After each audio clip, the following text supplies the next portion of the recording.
to the cloud. And Chandra, you are good to go. Let me get the timer started. Okay, thank you. Welcome all. Good Friday.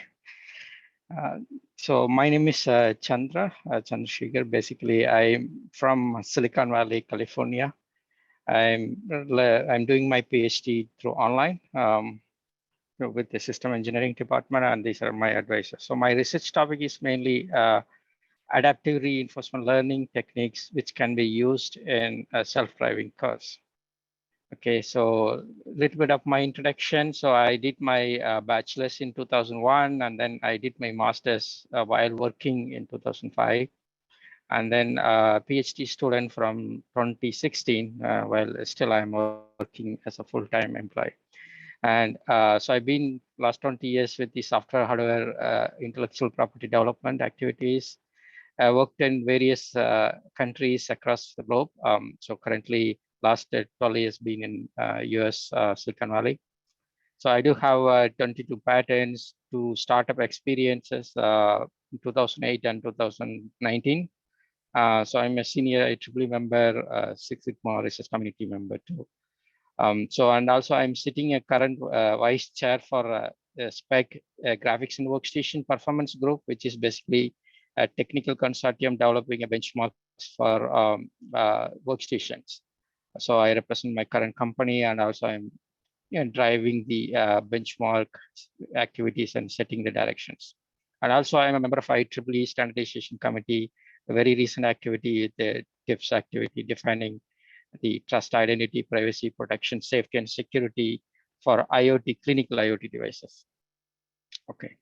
Then the abstract about my research, basically, like the self-driving cars is kind of a buzzword now. Everyone is talking, and it could be a soon a reality in a road, right? So the question is like whether this machine can replace the human driver. Obviously, without a cognitive and context, it might be very hard for machines to do that because it's a very dynamic and need to be like it's like not a rule based. Sometimes it could be various factors getting involved. So how do I pull my cognitive and context aware to my machine learning system or the self-driving system so that it can co-work with the rules along with this human intelligence, which is like reacting or acting based on the certain parameters, which might not be based on the rules. So that's where my research went ahead, because any self-driving car might not move when some bird is on that car. So it might be a dead bird lying on the car. So you end up seeing like it could happen. So the lot of practical issues. So my research is mainly focusing on bringing the context, cognitive and context into the reinforcement learning techniques, and also pull the model at a very real-time edge-based control. So that means always like you get trained and then pull the model and the inference at the edge. And so that could be very current scenario of machine learning approach, but it could be can I rely on that kind of approach for my self-driving car? That's primary goal. Okay, and so at the end of this research, so what I'm going to I almost finished my full research, so I'm just preparing my thesis. I'm going to tell you what is my outcome.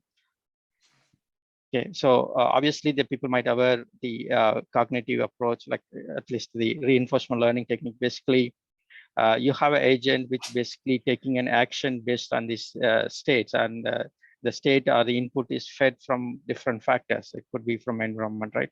So how do I pull all the things in a real time? Because your state could be based on the previous learning, so which might be not which not really connected with the real time environment. So how do I make my context and cognitive at the real time, while I have a model which is built based on my historic or self-learning or even reinforcement learning, which is again, you already going to be like action will be taken, right? And the safety is one of the primary concern in the self-driving cars.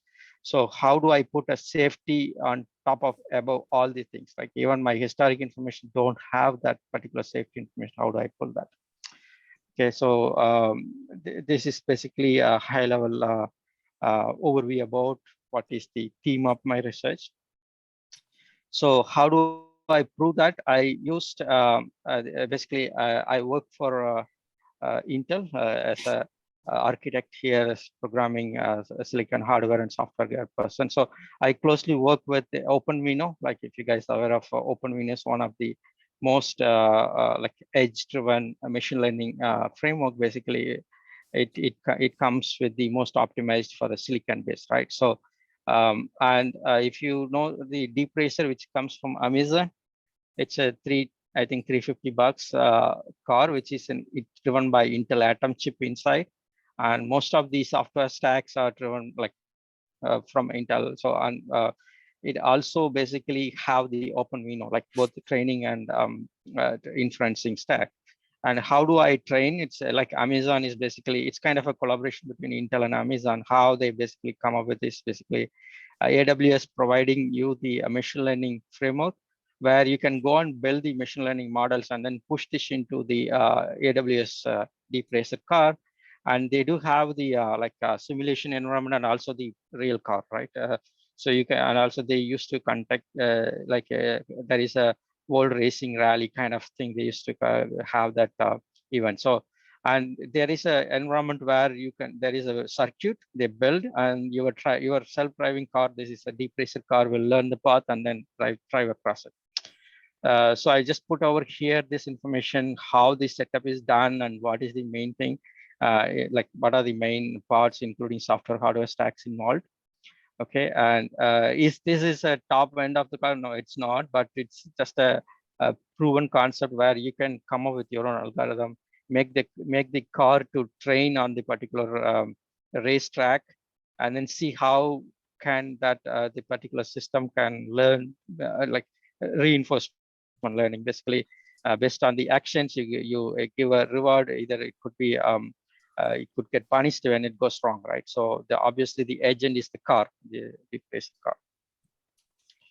Okay, so and then so the mainly how do I achieve this? Basically, deep racer car is it has the camera which takes the data input, and then basically that data goes to the system where you already have a pre-trained. Plus, on top of it, you also have the real-time model, like the hints, right? Hints driven, basically, before even taking a system, it's combination of both inferencing, pre and post inferencing. Pre inferencing will basically give a hint, and post inferencing will validate that inferenced output, like pre and post processing on that inferencing pipeline. So that's how this currently you see here. So you basically feed the input into the system. So it's already have the CNN model, and it's going to inference it, right? But if you look at here, this there is a feedback loop which also gives you hint back to the system, and that hint is going to ideally in this case there won't be any like if you take a current system, there won't be any this forward feedback loop. But the reinforcement learning on the real time, we basically want to readjust that inference outcome from the previous historic data and also compare against the real-time data, so that you can put the safety on top priority. Okay, this is one of the primary flow here. And then so what are the things I have basically come up with as part of this research? So I went through multiple algorithms and then readjust various factors.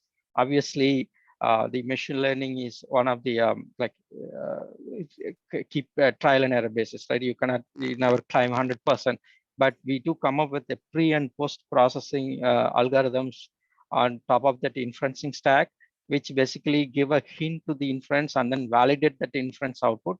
So that should happen through this. That's it's part of the reinforcement algorithm, where I use the convolutional net learning algorithm and then a unit learning algorithm too. So in that, both these learning techniques, also on top of using these two, plus using my post pre-processing using a computer vision algorithm, helps to have the concept called a deep reinforcement learning, right? Which is basically it's not a traditional way of doing it. Like what is the deep reinforcement learning compared to traditional reinforcement learning? You basically try to feed with all your computer vision technique to relate each pixel information, translate into an helpful decision making algorithm. That means the post pre-processing, which I'm trying to add that to technique word, which is nothing but the part of the deep reinforcement learning. Okay, so what are the practical issues?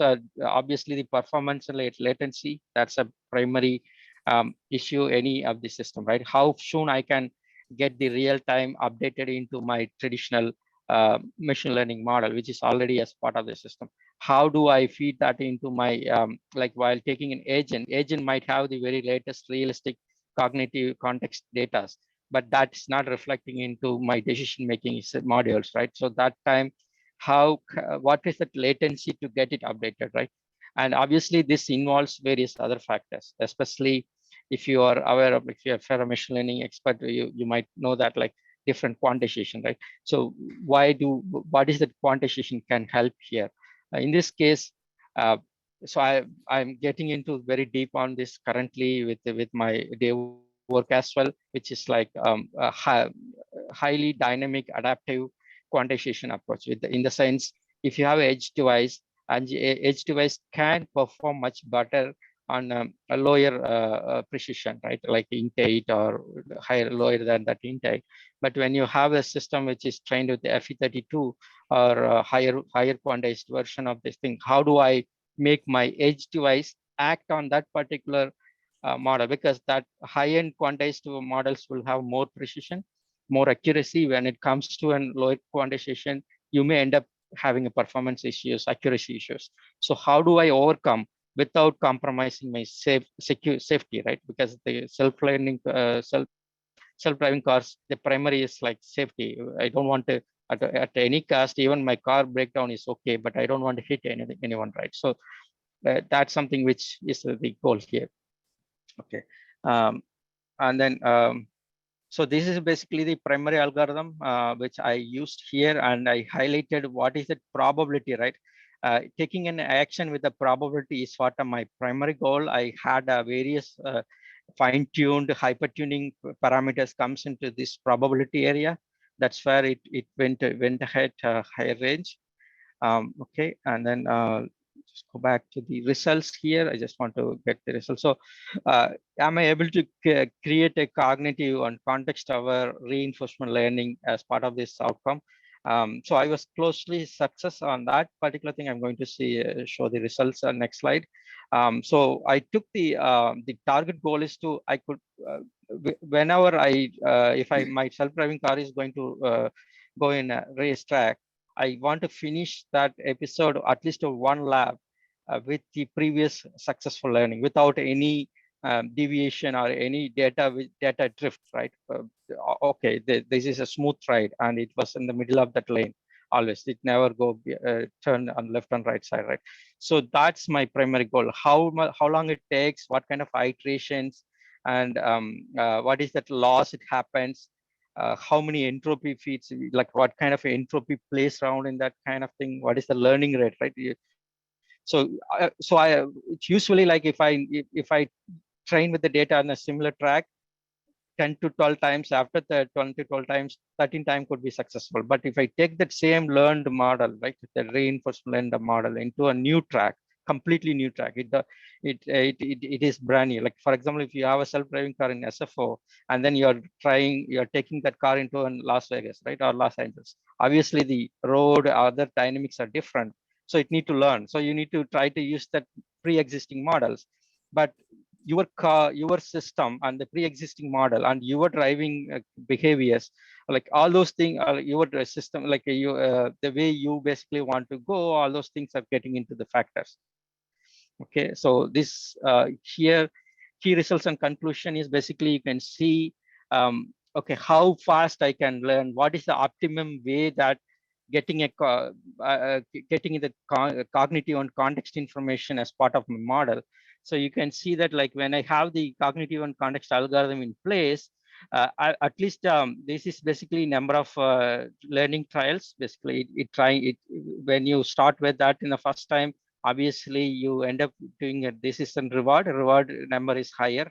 Like if it is 350, that means you get a good reward. That means that your decision making system is perfect. At some point of time, you basically getting into a saturation, but you can see that cognitive and context algorithm is giving a higher reward over a time, because your system knows that based on the informations, right? And existing algorithms, you can see how it trends across. At some point of time, you may get into higher range, but then it kind of a flat. Okay, this is basically the models. You can also see that like how the algorithm with respect to the both algorithm perspective, how this iteration and the rewards based on these algorithms, right? You can see at some point of time, you get into the flat in this case. This is an original current algorithm, which is like a QNet algorithm. And with the post and pre-processing on cognitive and context in place, you can see how it runs now. And then, yeah, I do have only 4 more minutes. So there are a couple of other things. There are 3 key patents, which is already approved, and it's part of my day job. That's the driving force for this research. The patents are not actually the outcome of the research, but the input for my research. I'm happy to take any questions.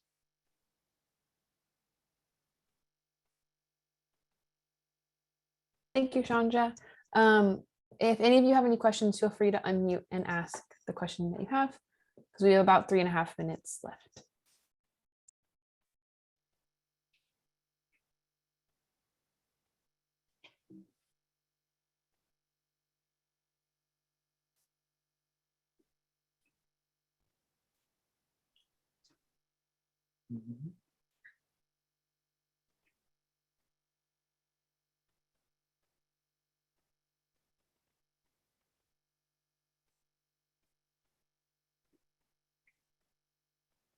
I'll ask a question.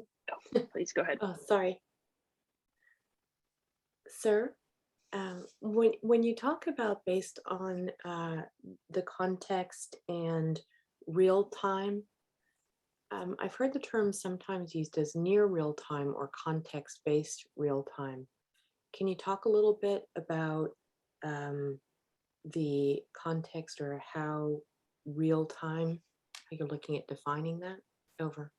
But very good presentation. Thank you very much. Sure. Thank you. Thanks for this question. I think the near real time or the context is in terms of technical terms, both are different, completely different, because context is kind of interpreting based on the data which comes from that real time scenarios. And near real time is basically not the real time. It's kind of an estimating and predicting based on that other factors, right? So if I define develop a system which could taking a decision based on the real time, it's just in plain real time. But when it comes to a cognitive and context, it's trying to interpret that data, basically, in the sense when you're having a self-driving car and your model don't have information about how to handle a particular scenario. For example, a person standing in the middle of the road and like not in the middle of the road, in the car, in the pavement, the corner of the road, and he not intend to cross the road, but he is just acting like it, right? When your model is not ready to like if the model don't have that information, how a human driver will take a decision, and how the real-time data is like some movement, and near real-time is and context and cognitive is basically figuring out whether this is going to happen, right? Some kind of an estimation and prediction need to be happen based on the data. So I'm talking about that particular scenario here. It's not a plain real-time based. It's basically deriving something from that information. Oh, thank you very much. That was an excellent explanation. Really appreciate it. Thank you.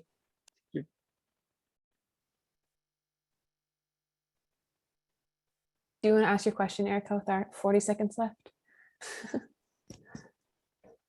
I actually didn't have a question. I was just going to say, I was just going to try to say something to break the ice. I wish I had a question, but I came in halfway through, so you probably would have answered whatever my question was at the beginning. So I'll let someone else talk. Thank you. But good job. That was great. Thank you. It was a great presentation. Thank you. Thanks a lot. Thanks for this opportunity. Yeah. So if while the next presentations are going, you think of a question, feel free to just send it to Chandra in the chat. Sure. And that way they'll be able to answer it then. So Cailin, do you want to go ahead and pull up your slides? Yeah. Let's see here. Okay, can you guys see? Okay. Yes, you can see it. Great. Are you ready for me to start the timer? Yeah, go ahead. All right.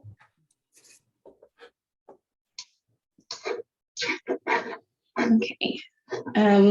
So I am going to be talking about fostering meaningful connections and DEI awareness in remote and hybrid professional communities. And that's a very general title to say, I'm going to brag on our student and faculty DEI community and kind of how the student committee and the faculty committee have been working together to try to create opportunities for more student connection. So a little bit of a change of pace from a more technical talk that I'm used to. So we'll see how this goes.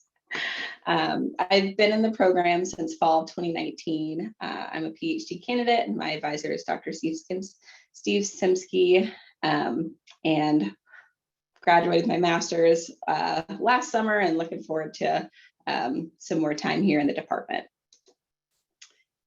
A little bit of additional involvement in the department here. And I want to start this off by saying, like, I really can't take credit for anything by myself in this presentation. It's really been a group effort from the Systems Engineering DEI committee at large, both the DEI committee and then the student subcommittee, and my great co-chair, Hugh Wynn. We've been really collaborating and just trying to bring new and exciting ways for students to connect, given our hybrid and remote student bodies. Wanted to start with the Systems Engineering DEI committee charge, which is really just to build, execute, and evaluate long-term and short-term plans for progress towards diversity, equity, and inclusion objectives. That can mean a lot of things.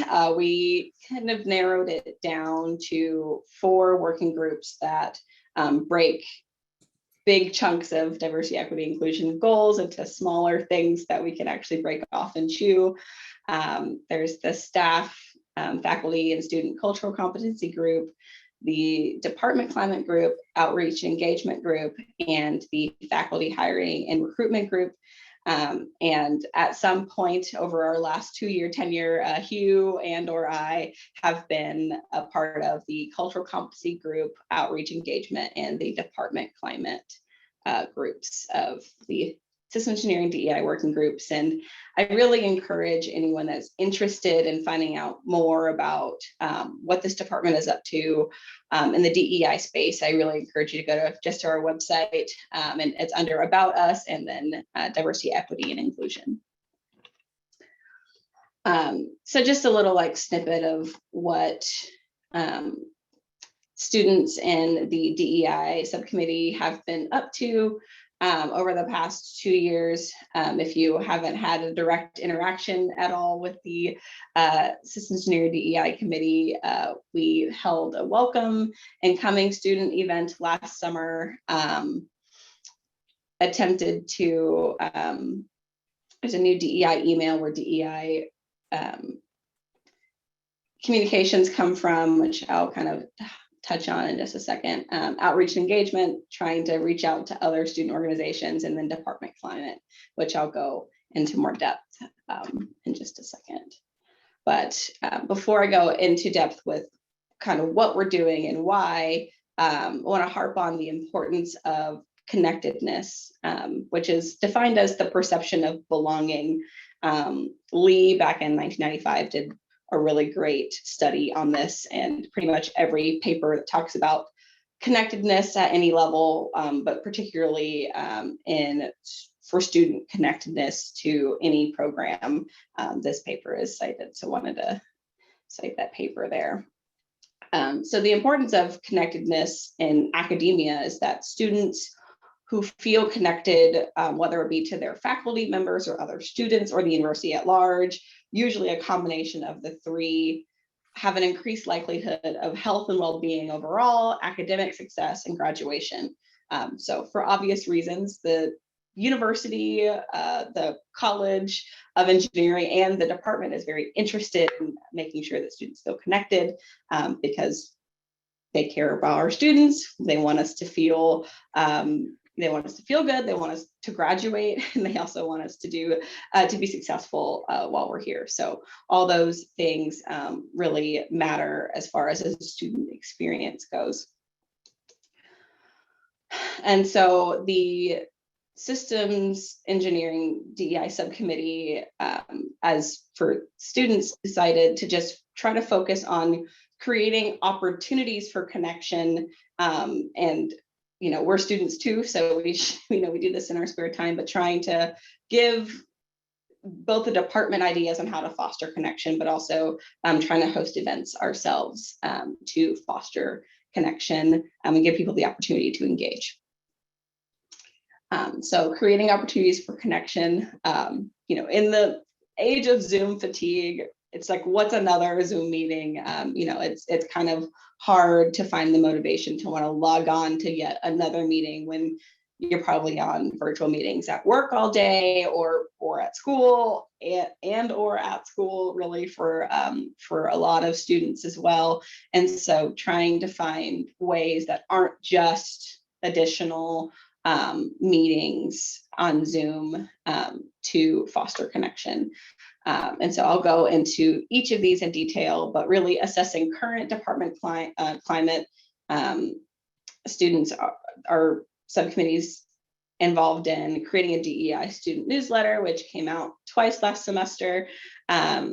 Just the DEI student subcommittee in general is an opportunity to engage. It's open to anyone to join. Part of my motivation today is to hopefully get the word out about that as well. Birds of a feather gatherings, and I'll harp on that in just a minute. Engaging other student organizations outside of systems engineering, new student Q&A, and student research presentations, which we are in one at the moment.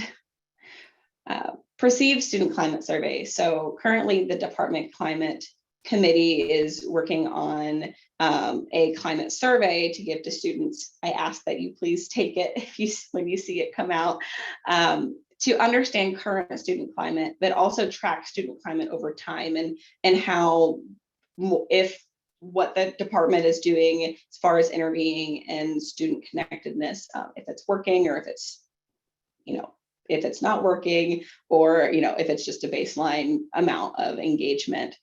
Student newsletter, a form of communication for students by students. We haven't had one come out this semester, but hopefully looking forward to celebrating at least our spring graduates at the end of the semester, like we did the last semester for celebrating our December graduates. An opportunity, student DEI subcommittee, open to any student to join. It's a group of students excited about impacting the future of the department. A lot of students in the committee are actually graduating soon. And so it's really not about impacting now, which is also a goal, but also impacting future generations of systems engineering students. Engaging other student organizations. We've spoken with SWE, and COSY is a systems engineering student organization anyway, but engaging with them and also giving other departments the opportunity to engage in events like this, to come see student presentations or the talks given by the faculty. New student Q&A session. So we're gearing up to schedule that again, hopefully for the next Systems Engineering DEI chairs to host, but opportunity for new students to meet current and other incoming students, and also to ask questions. I know that when I joined, I didn't have really any other opportunities to ask students questions, or didn't know of any. So we just try to create that space and time for students to meet. Then we're at student research presentations. This was a brainchild that came out of one of the department climate meetings, to give, as students, I don't really, my thought was I didn't really know what other students' research was unless I saw their prelim come up or their final exam. And so giving students the opportunity to kind of talk about their research and various styles. And then birds of a feather gathering. I coordinated the Simsky student cohort, if you will, to kind of meet outside of any other meetings, just to kind of talk about research and what we're up to and kind of just get to know each other. So being able to meet with other students like you, kind of going through the same things is an exciting opportunity to connect as well. So with that, just wanted to highlight some things that came out of the Systems Engineering DEI student subcommittee of ideas of meaningful engagement that you might be able to take to your professional, environments, or to your graduate student cohort for whoever your advisor is, maybe organizing something with all your students to get together. And then multiple engagements in the DEI conversation, or really any kind of connecting conversation, just giving people the opportunity to engage in whatever way they feel comfortable, whether that be email, text, the website, conversation, virtual, in person, and then question and answer either in person or via survey is also a way that we're trying to engage and understand the conversation. With that, I thank you for your time, and do you have any questions?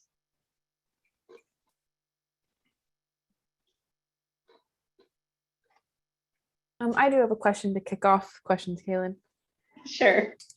So, you're one of the co-chairs for the new student DEI subcommittee. So through that experience, what was the most unexpected part of being the co-chair for a brand new student committee? Oh, Unexpected or surprising part, or challenging, or something like that. Yeah. I don't know if it was surprising, but I just didn't know what I was getting into. And not in a bad way by any stretch of the imagination, but I didn't know kind of what was going to come of it. If anything productive was going to, come of it, or if it was just going to be kind of a thing to put on the resume. Definitely put some work in. So it was, but it was a lot of fun. But yeah, I didn't know what to expect. So there's nothing that has happened that was surprising. I think it all was a surprise. I just didn't know what I was getting into. Makes sense. That's a great answer. Any other questions for Cailin?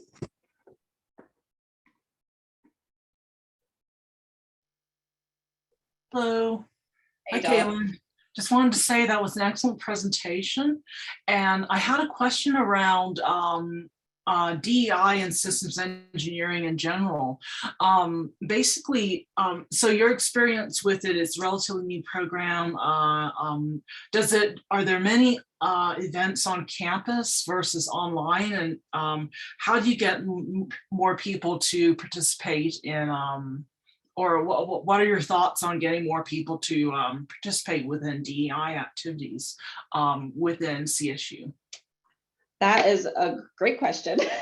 I would say that I don't have that answer. We've had great response. Hugh and I, we had a good amount of people attending meetings, but there's always it's kind of a moving target, right? Of DEI in general, and are we solving problems? Are we identifying problems? There's gray area in between. I'm like, are you solving or identifying? And there's kind of some gray area in between. And so it's kind of a moving target, hard to get people excited about that. And I think our main purpose is trying to hone down on like, okay, what can we get people to do? Getting people in action, which is why we kind of went with creating opportunities for connection versus DEI education in general or whatnot, email blasts about just what's going on, and the DEI literature focusing on connection. Because if we can start the conversation outside of DEI, then maybe we can bring it into, bringing it into DEI and systems engineering in general. So I don't have that answer to that question. I've been trying to kind of drum up more interest, but it just comes down to the multiple forms of communication and getting people excited about it. Well, thank you so much. Great work you've done so far, and it was good to hear about it today. Thanks, Dal. Appreciate that.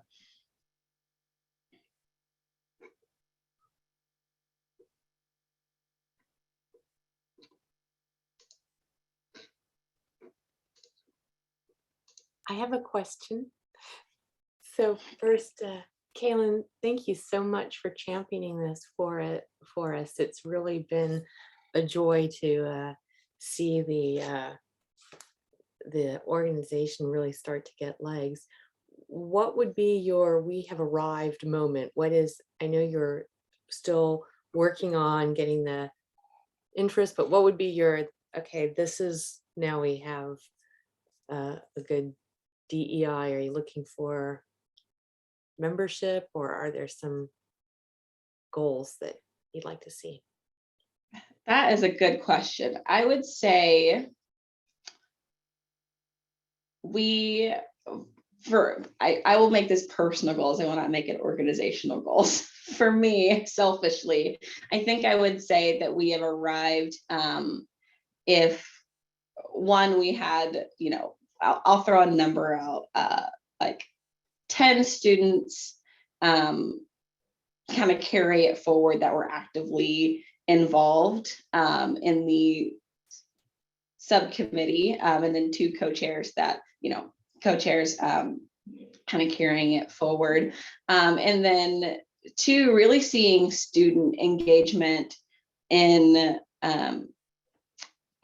surveys, and just being excited about not necessarily even, coming to talks or whatnot, but really seeing students excited about engaging in the conversation. And, a lot of time in academia, that's through surveys or, or going to talks, but really seeing engagement come up and for students in that space.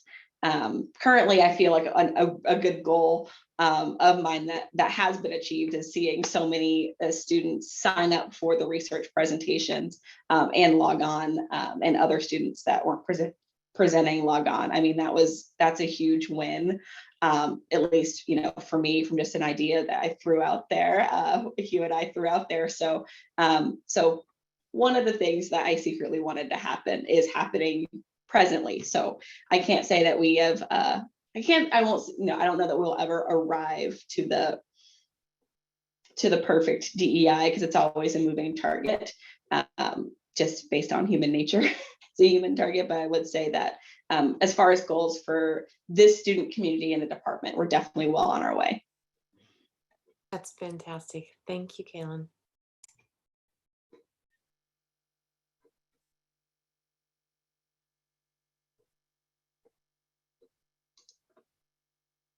I just wanted to say thank you, so that, I'm glad for the opportunity to do the presentation, and also for the seminars. These things make me feel like a part of the department. So thank you. Thanks, James. That's a win. That makes me so happy. So that wasn't a part of the goal of this presentation in particular, but I'm glad that these presentations are doing their job, right, which is letting students talk about their research and what they've been up to in the department, and hearing from other students what they're up to. It's fascinating. So it's awesome. Thank you.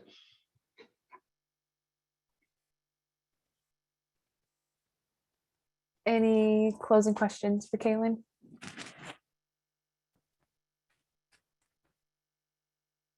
Okay, if you think of one, of course, feel free to send it to her in the chat. Great job, Cailin. Always fascinating. And yes, thank you, Cailin, for thinking of this idea for the student talks. I love the student talks. Thank you.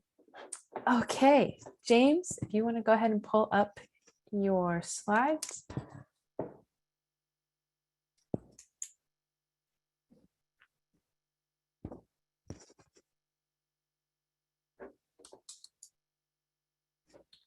Awesome. We can see it and it looks great.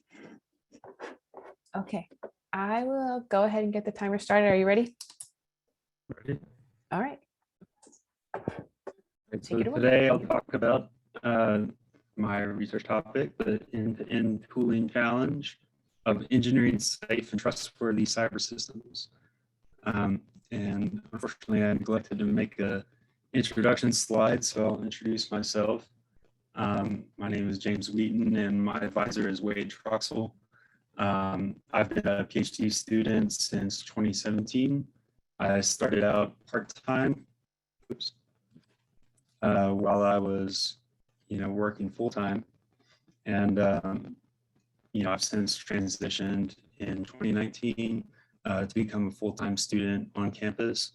So I'm also a graduate teaching assistant here. I have a bachelor's degree in mechanical engineering from Purdue University in 2011. And since then, I've just been working in the software industry.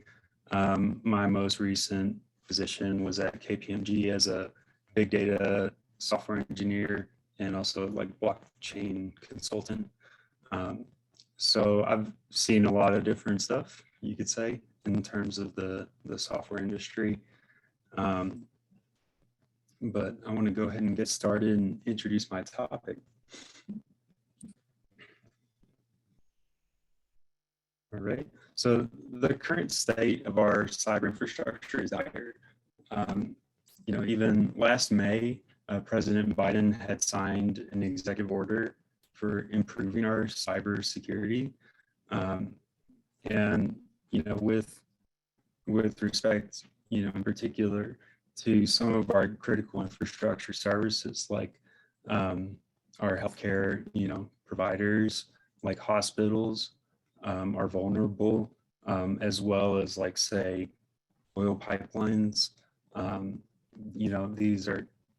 These are examples that happen, and our power grid. So it used to be that, there's a power plant, it just kind of exists on its own other than sending out some power.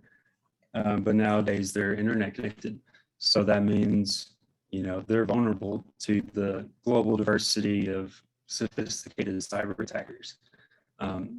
And we're always, lagging behind the cyber attackers because, they're working secretly, investigating, testing, reverse engineering the software, looking for anything. And then, by now they're more and more competent at, using a small vulnerability to gain privileges within a network and, exfiltrate information or encrypt it so that, that organization can't use it and hold it for ransom. That's why you hear a lot in the news about ransomware. So it's really just characterized by this unmitigated complexity. There's just so much going on that we can't really keep up with it. And now, like, the most advanced cybersecurity defense is AI search and destroy, which is like a really fancy and fast whack-a-mole. It'll try to detect any, suspicious behavior going on in the memory and, kill that process. So that's about the best we have, other than, the normal tools like firewalls and so on. So, we're living with these decisions from the past, this backwards compatibility that we've kept for decades.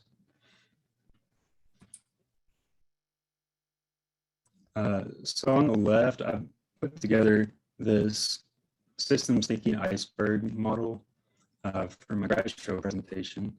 And this is just to give you an idea. It's really simplified. So with systems thinking, we zoom in, zoom out. We look at parts and wholes. We look at the context. We look at the interactions and interfaces. And we try to, study the problem in this way. instead of, you know, zooming in and just studying one piece of it. So in the news, you'll see things about data breach, like the Equifax was a really famous one. You know, some of these articles will say, oh, this is CVE number, you know, 2022, da, da, da, da, da. So, you know, those are a catalog of these vulnerabilities that either, you know, developers of the organization find, but typically researchers or, you know, just independent researchers are poking around and finding something, sometimes, you know, for a bounty. And then, you know, obviously we deal with software crashes almost every day, or there's just kind of erratic behavior with our computers that we put up with. So, but below the surface, there's all this other stuff going on. So there's patterns of behavior, system structures, and then the mental models. And, you know, as we go deeper down to the mental models, if we can change those, then we have the greatest leverage for lasting change. So that's what I'm after. You know, one of the things we're stuck on is this abstract C machine. We just keep using C and C++, and that's part of the problem. Now this Spectre and Meltdown, you know, that was a very high profile vulnerability, two vulnerabilities, actually, like a whole set of vulnerabilities.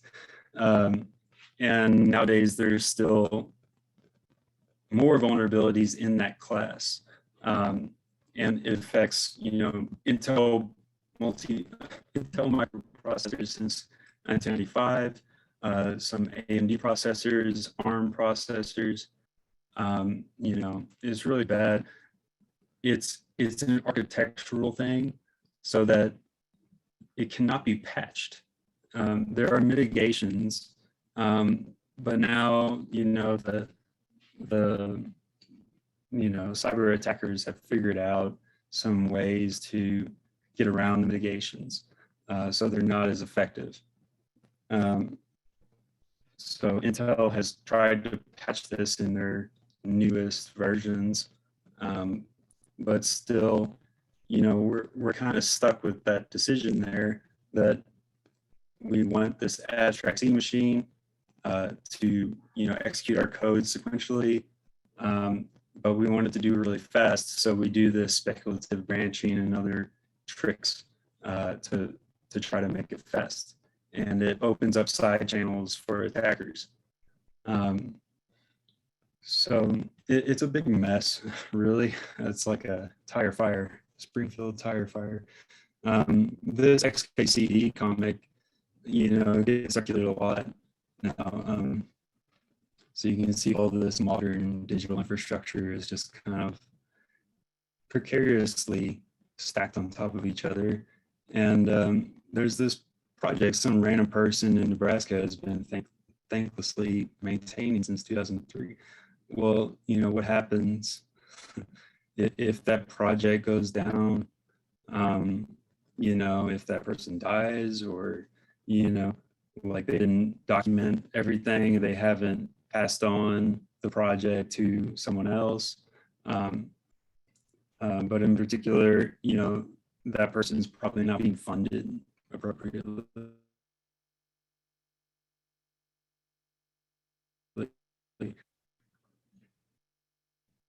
So, you know, example of that was Heartbleed, which, you know, I'm sure a lot of IT administrators just have nightmares about. And it was a serious vulnerability in the cryptography library that every computer uses. And there was about one, you know, developer working on that software, which is very complex.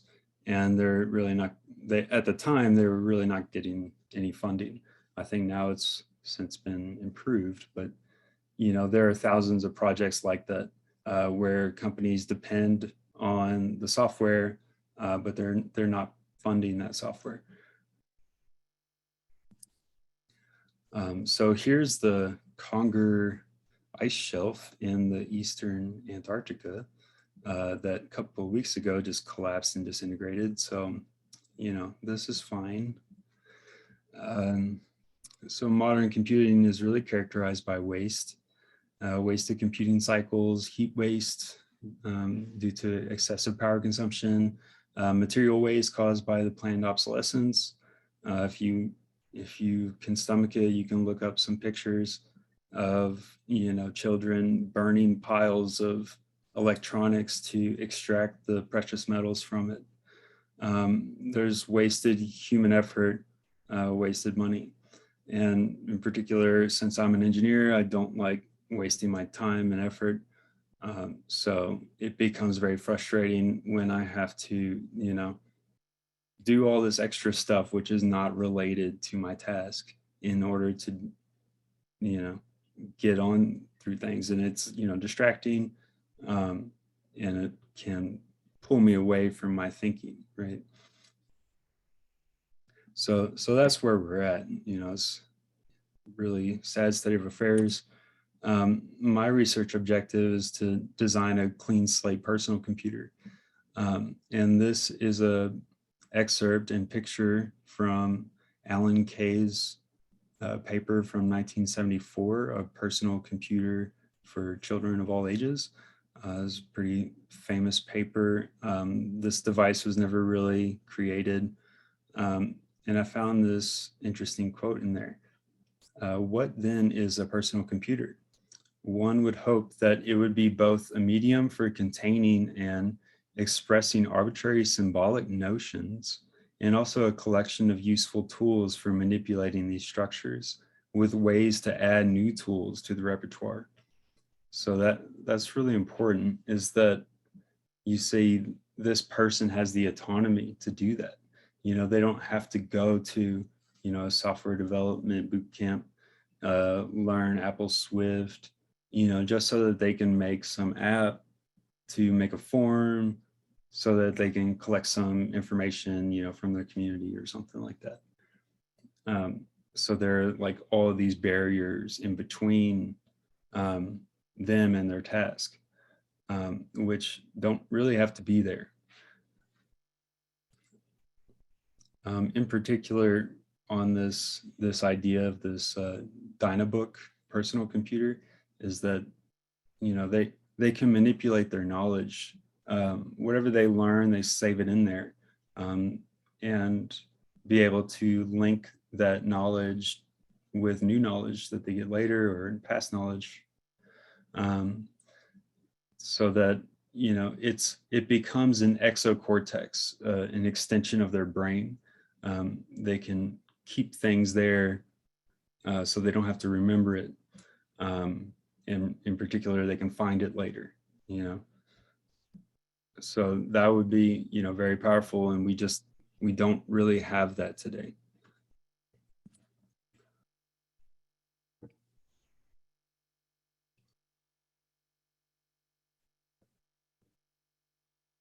So I've been motivated by model-based systems engineering, but I want to go further with it, that I want this seamless model-based systems engineering, and seamless in that there's no foreign interfaces between systems handling my model data. Like I don't have to export it or import it or translate it into a different file format where the model information is lost. So I've looked around, I've looked and looked, and, you know, I just don't think the tool exists, what I'm looking for. In our SysE 530 textbook, Systems Engineering and Analysis by Blanchard and Fabricki, in the top right, there's this diagram. And they spend about 2 pages talking about this concept, MacroCAD.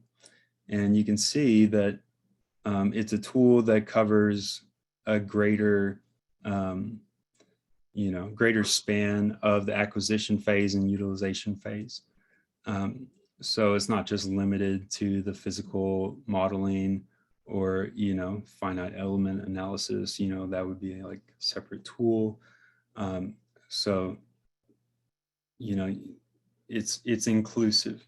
So it's eliminating those interfaces between tools so that they're not, human effort required. Oh, it looks like I have 4 minutes. In order to fix, anything that may happen as you move the model data around. On the left is an excerpt from a paper I reference in the back that basically you want to be sure that the software that you write is what is actually executed. And we can prove this. And this error avalanche on the bottom right, the Defense Acquisition University T&E guide, this has really been guiding my research. I wish software engineers everywhere had this pinned in their cubicle or something. So that's what I've been thinking about a lot. So I just have a few minutes. So what are my requirements for this engineering tool? It needs to provide all the capabilities required to engineer complex cyber systems. So like that includes the project management, accounting, systems engineering management, physical models, mathematics, statistics, and why not? Because if we can get those formally verified, they can be certified and be like, that's done, this is correct. There's no way this is going to give you a wrong answer. And that's what I want for my computer. So here's an example of what this may look like. It's a Lisp, and I'm calling it high assurance Lisp. So, most programming languages want to give you a very brief hello world. I want to put all of the information you need to make sure that that function is perfect in one place, so you don't have to try to find it. And I'll leave you with this concept, design for conviviality. Conviviality is the ability of individuals to interact creatively and autonomously with others in their environment to satisfy their own needs. Convivial tools are tools which are understandable, manageable, and controllable by their users. So you can try to think of some tools like that you may know, but it's, Microsoft Word is probably not going to be one of them. And here's some references, and I'll open for questions. James, great job. Any questions for James?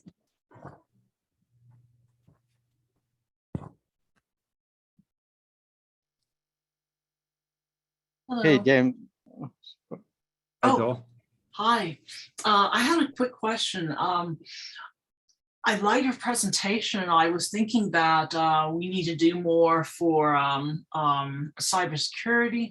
How do you see cybersecurity playing a role in your computer design for personal computers? And is that something that you're planning to investigate? Yeah, definitely. It's a factor because we want privacy on our devices, and so with the formal verification, you can prove security properties, and you can prove properties that protect against certain side channels, like maybe not all side channels, like you can glitch the power on some of the, circuit board, and you might be able to, break a lock that way. But, for a lot of things, is possible. And there's a good example of this called Precursor and Be Trusted. These projects by Bunny Huang, you can check that out, and you can see like, well, you just remove all this stuff in the middle between, the screen in the circuit board and the keyboard in the circuit board, so that you know that no one's looking at your screen remotely. So yeah, it's definitely a consideration. Thank you so much.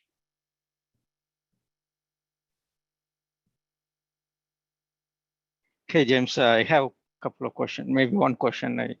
So security cannot come from outside, right? Security defined need to come from inside, because security is for me, I need to define in the terms, and we cannot always like 10 years, 20 years old dress might not fit into me today, right? So the need would be different, size would be different. So obviously the things get evolved every day.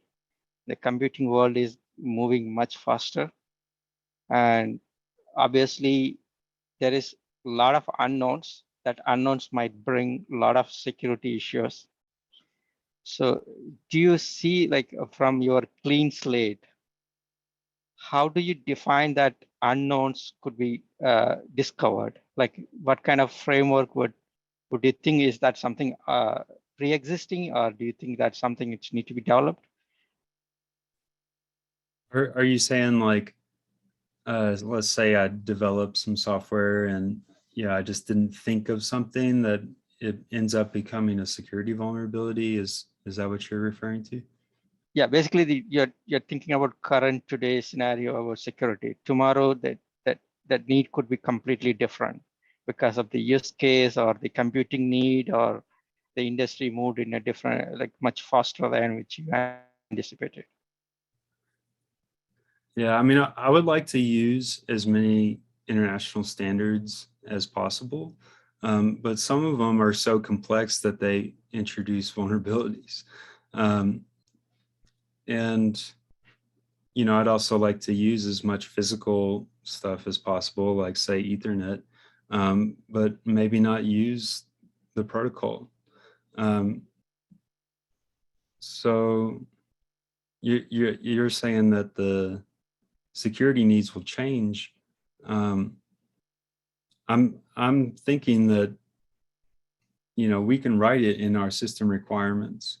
What are our security needs?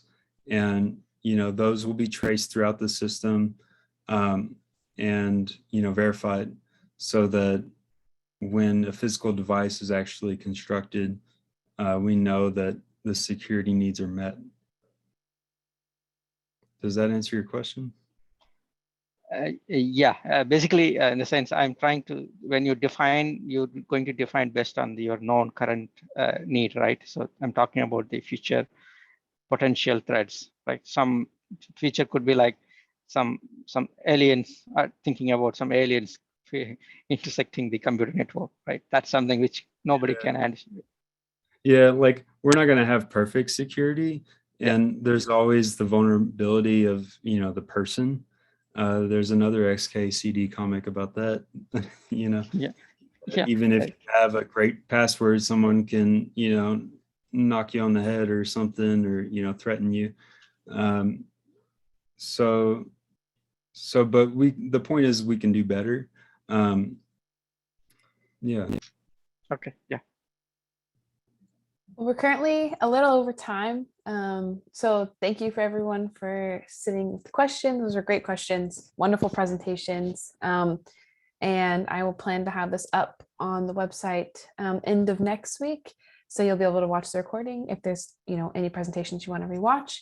And if there's further questions, of course, just stay in touch with each other. That's kind of the goal with these presentations too. So thank you, everyone. And I hope you have a great rest of your Friday. Thank you, everyone.